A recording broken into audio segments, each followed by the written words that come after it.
LALPA ชวนชาวลามาชูหักแฟนรอเบยดอนโลวินที่ชวนอินอีเต็นลงดูซองเตชู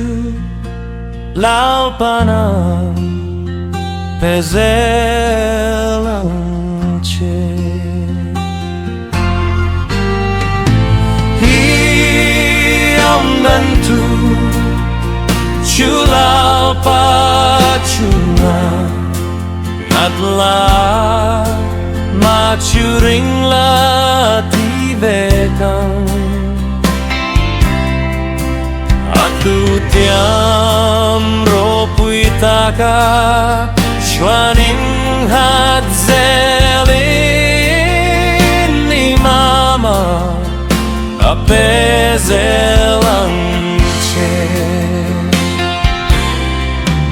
LALPA chu amang ngak tu tetan Athra ati laun gailo LALPA chan damaro pui bay say ngobling bay chua trani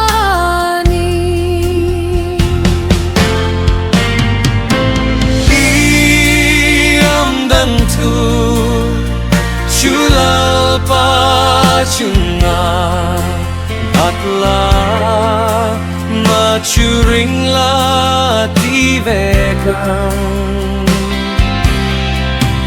Atu tiam ro puitaka Shwanin hat zelin ay mama a pezelanche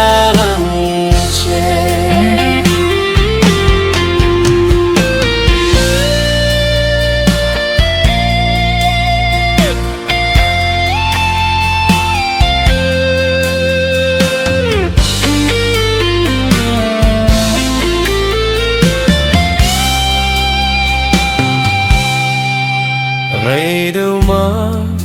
selang hek ram rau Alot men ngay don avangin LALPA chu at lai ve ngay lovasin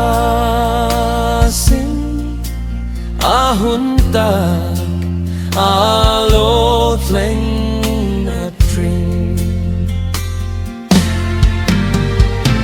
Iam dan tu chu LALPA chunga Ngatla ma chuing la tivekan Atu tiam ro puitaka Shwanin hat zelin ni mama a pezelanche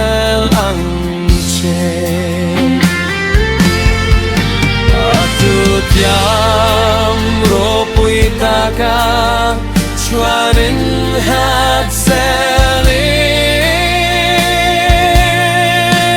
ni mama a pezelanche